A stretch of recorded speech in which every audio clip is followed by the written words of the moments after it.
Hello everyone. आज हम H P P G T का नेक्स्ट टॉपिक करेंगे, बीएड पोर्शन जो हम कर रहे हैं। Teacher and teaching related concept जो था वो हमने कर लिया था, learner and learning related concept भी कर लिया था। आज हमने करना है relation between teaching and learning. ठीक है, तो स्टार्ट करते हैं। फर्स्ट है learner and learning related concept. ठीक है,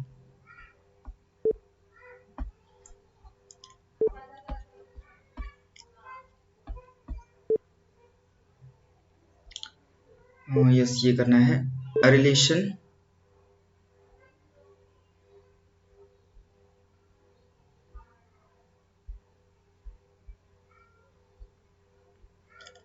yes relation between teaching and learning. तो टीचिंग और लर्निंग में क्या रिलेशन है? ठीक है, टीचिंग होगी देन लर्निंग होगी, लर्निंग हो रही है दैट मीन्स टीचिंग। तो टीचिंग और लर्निंग में दोनों में हम देखेंगे रिलेशन, दोनों में क्या कैसा रिलेशन है। तो relationship between learning and teaching जो है बोलते वो कैसा है, इंट्रिकेट, मतलब कि जटिल है और गत्यात्मक है, डायनामिक है। ठीक है, जो क्या रिप्रेजेंट करता है, fundamental aspect of educational process, मतलब कि शिक्षा प्रक्रिया के जो है वो मूलभूत पहलुओं को ये जो है वो रिप्रेजेंट करता है। अब इस रिलेशनशिप को अंडरस्टैंड करने के लिए जो है वो हमें डिटेल से जो है वो हम इसकी इंस्ट्रक्शन स्ट्रेटजीज, करिकुलम डिजाइन होता है। ठीक है, and the creation of effective learning environment, इन सबको जो है वो हम मतलब ये सब इसका मार्गदर्शन जो है वो इसके इसमें आता है। ठीक है, तो इसको हम डिटेल से जो है वो देखते हैं कि टीचिंग और लर्निंग में जो है वो क्या relation between teaching and learning. First आता है definition of teaching and learning. Learning और टीचिंग की डेफिनेशन देखें तो हमने कल भी बात की थी कि टीचिंग क्या है। टीचिंग एक ऐसी प्रोसेस है जिसमें एजुकेटर क्या करता है, नॉलेज को जो है वो ट्रांसफर करता है, स्किल्स को प्रोवाइड करवाता है। ठीक है, एंड वैल्यूज टू लर्नर्स को जो है वो वैल्यूज जो है वो उनमें डेवलप करता है।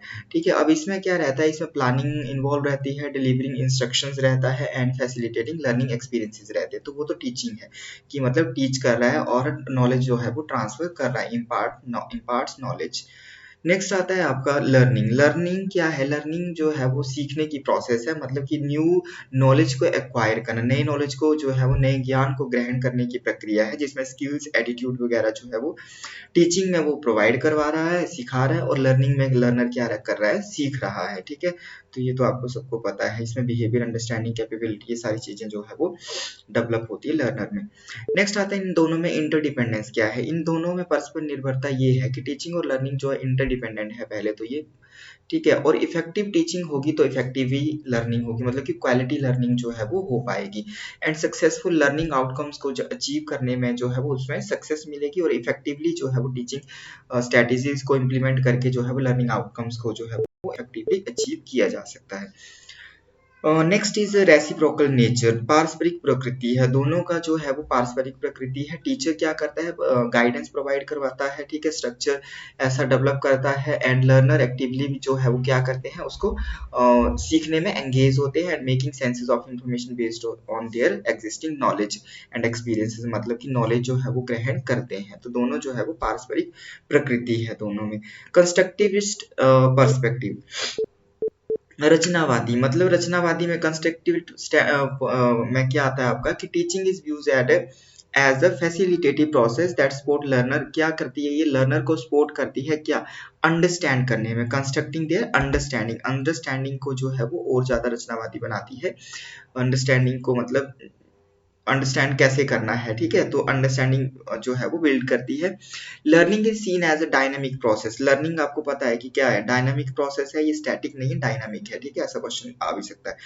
Where individual actively build knowledge, जहां पर इंडिविजुअल क्या करते हैं, मतलब नॉलेज ग्रहण करते हैं, rather than passively receiving information, मतलब कि पैसिवली इन्फॉर्मेशन रिसीव नहीं कर रहे हैं, वो एक्टिवली नॉलेज ग्रहण कर रहे हैं। ठीक है, तो नेक्स्ट वही बात आ रही है कि एक्टिव एंगेजमेंट। तो लर्निंग में क्या रहता है कि इन्वॉल्व एक्टिव एंगेजमेंट रहती है। इफेक्टिव टीचिंग एनकरेजेस, क्या करती है, इफेक्टिव टीचिंग रहेगी तो लर्नर जो है वो उसमें पार्टिसिपेट करेंगे, क्वेश्चंस पूछेंगे, एंड एक्सप्लोर, उन चीजों को और ज्यादा एक्सप्लोर करेंगे, ज्यादा सीखेंगे, and successful learning require active involvement. तो लर्निंग में क्या रहेगा कि मतलब एक्टिव इन्वॉल्वमेंट रहेगी, क्रिटिकल थिंकिंग बिल्ड होगी, एंड एप्लिंग नॉलेज वगैरह जो है वो आएगा, और लर्निंग आउटकम्स जो है वो अचीव होंगे।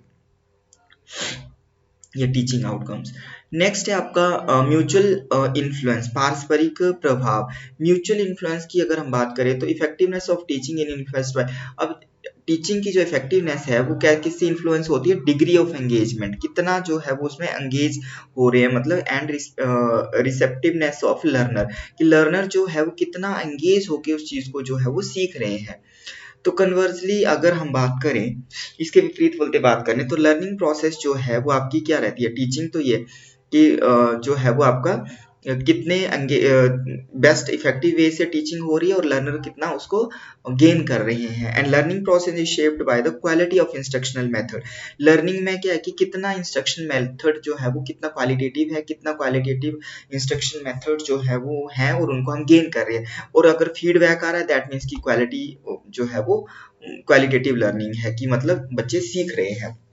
And learning environment provided by teacher, learning environment जो है वो टीचर के द्वारा जो है वो प्रोवाइड करवाया जाता है।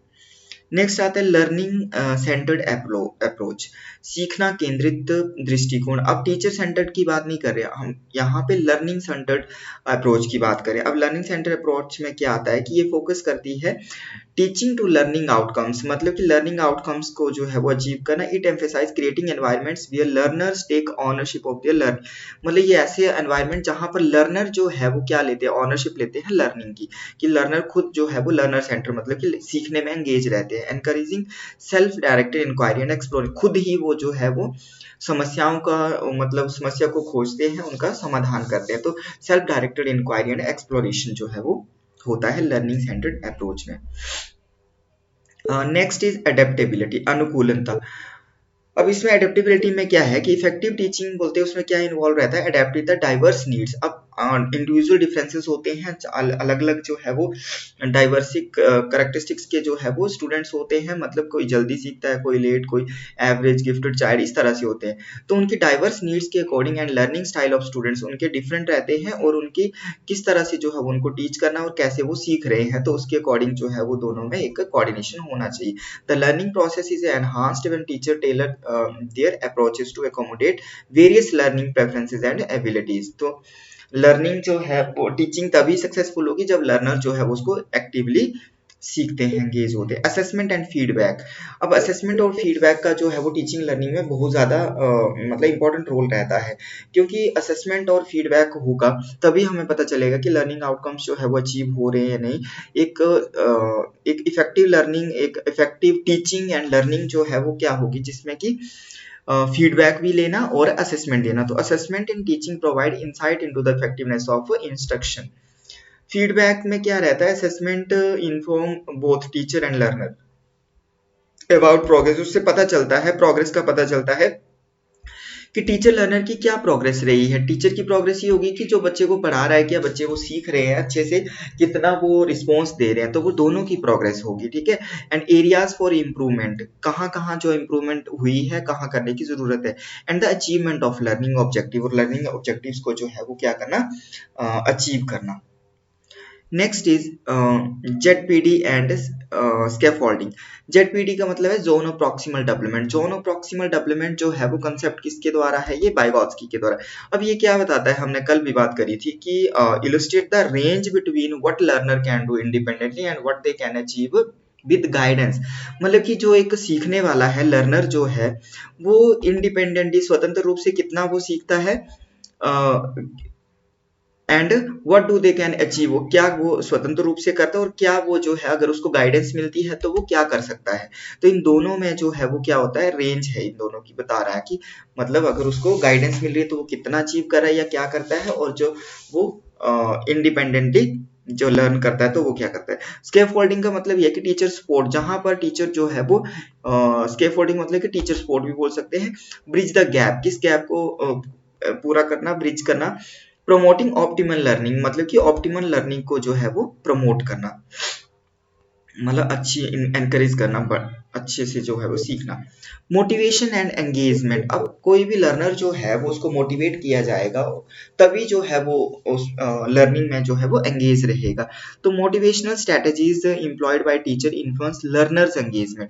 अगर मोटिवेशनल स्ट्रेटजी जो है वो these will be followed by the teacher, then learner will be engaged in the learning effectively learning and learning outcomes जो है वो can be achieved and commitment to the learning process. तो जो भी learning process रहेगी उसको जो है वो इजीली जो है वो पास कर पाएंगे। Understanding learners motivations help teachers tailor instruction and enhance engagement. मतलब कि लर्निंग में अगर आपका मोटिवेशन होगी तो मोटिवेशन हेल्प करती है और अच्छे से जो है वो सीखने में और सिखाने। Next is environment and culture. Environment और कल्चर जो है वो इंपॉर्टेंट रोल प्ले करते हैं। लर्निंग एनवायरनमेंट इंक्लूड्स आपका जो है वो how is the classroom environment कैसा है, कल्चर एंड क्लाइमेट कैसा है, significantly impacts the teaching learning relationship को जो है ये इम्पैक्ट्स करते हैं।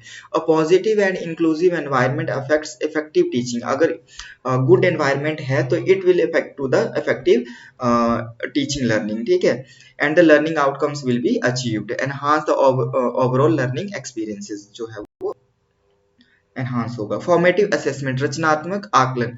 रचनात्मक आकलन की अगर हम बात करें तो टाइम टू टाइम जो असेसमेंट रहेगी तो उससे पता चलेगा कि बच्चे ने क्या स्टूडेंट्स ने मतलब कि क्या अचीव किया है, ठीक है। And embedded with teaching providing ongoing feedback to inform instructional decisions.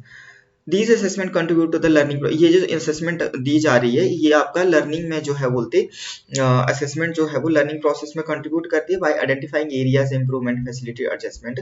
मतलब कि कौन से एरियाज में जो है वो स्टूडेंट अच्छा करे, किस में जो है वो उनको और ज्यादा अच्छा करने की जरूरत है, तो ये भी पता चलता है। नेक्स्ट आता है डिफरेंशिएशन। डिफरेंशिएशन में बात करी कि differentiation teaching differentiated teaching accommodates the diverse needs of learner. वही चीज आ गई कि डिफरेंट आपका diverse needs of the learner, मतलब कि हर एक लर्नर जो है वो डाइवर्स कैरेक्टरिस्टिक्स का होता है, उसमें डिफरेंट डिफरेंट जो है वो मतलब इंडिविजुअल डिफरेंसेस पाए जाते हैं, तो हर लर्नर जो है वो अलग है एक दूसरे से। Recognising variation in learning style, उनके लर्निंग स्टाइल को रिकॉग्नाइज करना, उनकी एबिलिटीज को देखना, उनके बैकग्राउंड को देखना, and according to all these things जो है वो teaching should be provided, and this approach maximizes individual potential and optimize the learning experiences। तो उससे क्या होगा कि इस तरह की such type of teaching will be provided, then the potential and optimized learning outcomes will be achieved। मतलब learning experiences या लर्निंग जो है वो सही से हो पाए। कॉग्निटिव एंड अफेक्टिव डायमेंशन, संज्ञानात्मक और प्रभावशाली आयाम। कॉग्निटिव एंड अफेक्टिव डायमेंशंस की अगर हम बात करें तो कॉग्निटिव हमारा जो है वो नॉलेज स्किल से होता है, अफेक्टिव हमारा एटीट्यूड से। तो effective teaching address both cognitive भी और अफेक्टिव भी। Cognitive means knowledge skills and affective means attitude values. तो डायमेंशंस ऑफ लर्निंग इन दोनों से है, और एक होलिस्टिक अप्रोच कंसीडर होनी चाहिए। The emotional and social aspect contribute to the meaningful learning experience. मतलब कि एक होलिस्टिक अप्रोच का मतलब ये है कि समग्र दृष्टिकोण, एक मिला जुला, मतलब जिसमें इमोशनल भी और सोशली डेवलपमेंट भी जो है वो लर्नर की हो। नेक्स्ट आता है रिफ्लेक्शन एंड कंटिन्यूस इंप्रूवमेंट, चिंतन और निरंतर सुधार। कंटिन्यूसली इंप्रूवमेंट होनी चाहिए, रिफ्लेक्ट करना चाहिए, चिंतन मतलब उसमें होता रहना चाहिए, और निरंतर जो है वो सुधार होता रहना चाहिए। Both teacher and learner engage in reflection and continuous improvement में टीचर को भी इन्वॉल्व होना चाहिए and learner should also be improve involve. Clear. Teachers reflect on their instructional practices. Teacher जो की बात करें तो वो क्या करते हैं, reflect on their instructional practices while learner reflect on their understanding. तो इंस्ट्रक्शनल के ऊपर जो है वो टीचर वर्क करेगा, इंस्ट्रक्शन कैसी होनी चाहिए, किस तरह से प्रोवाइड करवानी, और लर्नर उनको फॉलो करेंगे, उनको अंडरस्टैंड करेंगे, लर्निंग प्रोसेस को फॉलो करेंगे, contributing to the ongoing growth, जिससे जो है वो ग्रोथ होगी लर्नर की। रिकॉल एंड एप्लीकेशन, स्मरण और अनुपयोग। रिकॉल होना चाहिए एंड एप्लीकेशन, मतलब कि बार बार उसको समझना, एक तरह से स्मरण करना एंड उसका प्रयोग करना। तो successful learning involves moving beyond more recall to the application of knowledge. उस नॉलेज को जो है वो रिकॉल करना एंड इफेक्टिवली जो है वो उसको जो है वो इम्प्लीमेंट करना। Effective teaching strategies guide learner to content concept. मतलब इफेक्टिव टीचिंग स्ट्रेटजीज में क्या रहता है, प्रॉब्लम सॉल्विंग रहती है, apply information in real world context. जो भी इंफॉर्मेशन है, जो भी नॉलेज है, उसको रियल वर्ल्ड कंटेक्स्ट के साथ जो है वो अप्लाई करना। नेक्स्ट आता है role of teaching. Most important role जो है वो आपका technology, sorry, role of technology. Technology का जो है वो टीचिंग लर्निंग में इम्पोर्टेंट रोल रहता है। टेक्नोलॉजी अब एट प्रेजेंट भी आप देख रहे हैं कि मतलब कितना जो है वो टेक्नोलॉजी का इन्वॉल्वमेंट हो गया और टेक्नोलॉजी के थ्रू जो है वो कितनी टीचिंग लर्निंग जो है वो हो रही है। तो technology can enhance the learning teaching learning relationship by providing interactive and multimedia resources. इसमें आपका जो भी आपका मतलब अभी मोबाइल से आप पढ़ रहे हैं, लैपटॉप से पढ़ रहे हैं, ठीक है, तो ये सारी चीजें जो फैसिलिटेटिंग कोलैबोरेटिंग लर्निंग होती है and offering personalise learning experiences, तो जो भी टेक्नोलॉजी के थ्रू पढ़ रहे हैं, ठीक है, प्रोजेक्टर वगैरह सारी चीजें ये आएंगी। नेक्स्ट है आपका life long learning. Learning is a life long process. सीखना जो है वो लाइफ लॉन्ग प्रोसेस है। The relationship between teaching and learning x tends beyond formal education.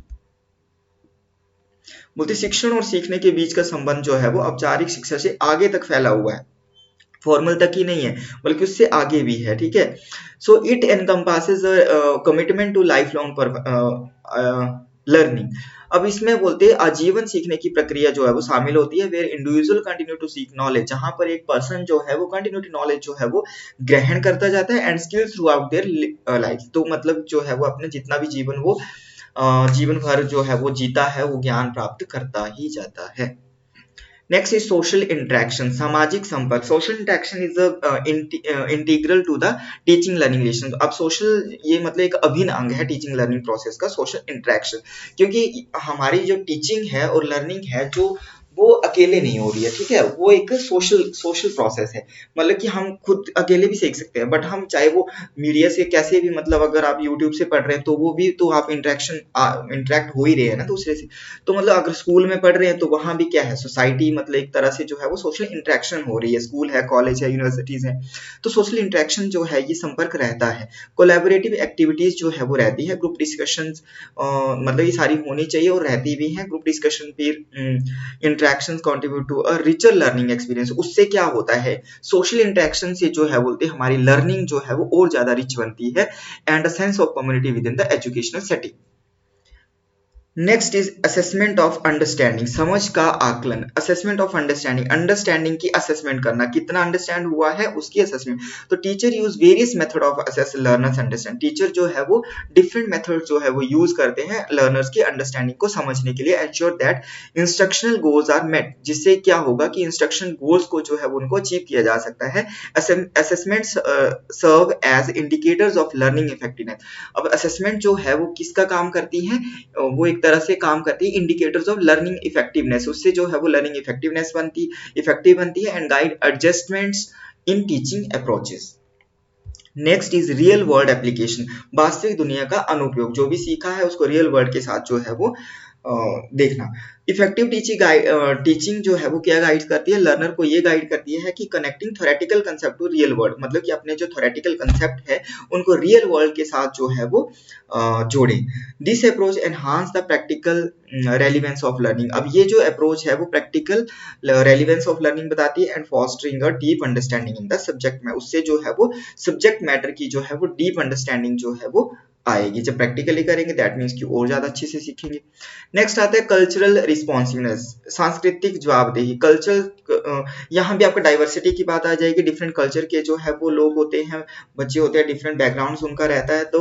तो teaching knowledge and incorporate diverse cultural को जो है वो साथ में लेके चलना चाहिए। उनका बैकग्राउंड हो गया, उनके experiences and perspective. It contribute to an inclusive, इससे क्या होगा, एक इंक्लूसिव लर्निंग एनवायरनमेंट बनेगा एंड सबको मतलब साथ में लेके चलने वाला एनवायरनमेंट बनेगा टीचिंग लर्निंग का and that respect and values individual identities.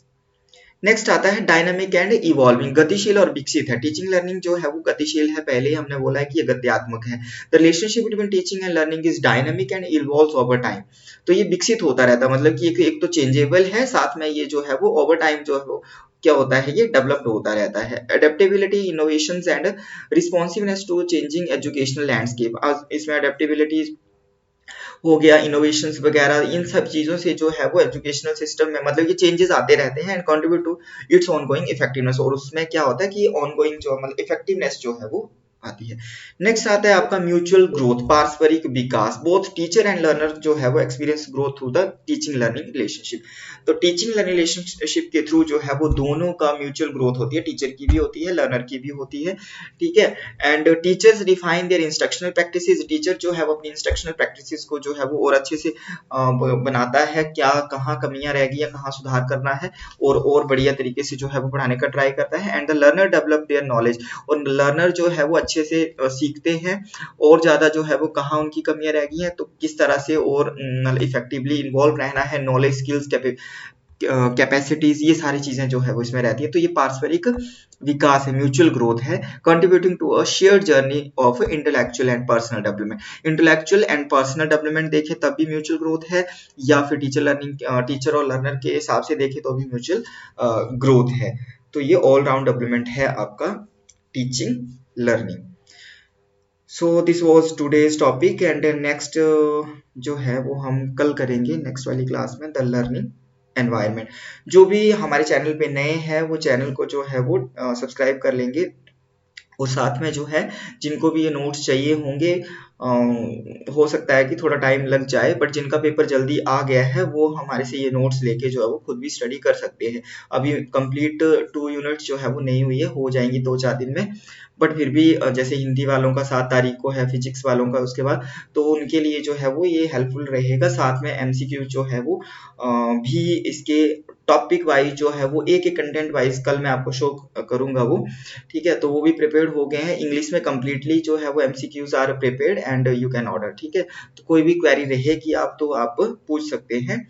Hindi में थोड़ा सा अभी मुझे ट्रांसलेट करने हैं, तो वो आप जैसे भी रहेगा, किसी को कुछ क्वेरी होगी तो you can ask on the given number, ठीक है। नंबर मैंने पहले भी दिया है, दोबारा बता देता हूँ, लिखना यहाँ थोड़ा सा मुश्किल होगा, चलो ट्राई करते हैं। ये नंबर है, नहीं लिखा जा रहा, 82197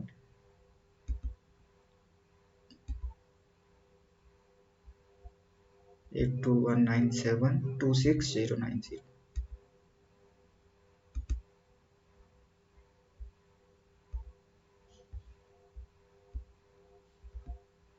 पेन जो है ना वो थोड़ा चल नहीं रहा है, खराब हो गया, तो उसकी वजह से अब लिखने में दिक्कत हो। 8219726090, ठीक है। कुछ भी पूछना होगा तो आप पूछ सकते हैं। Thank you.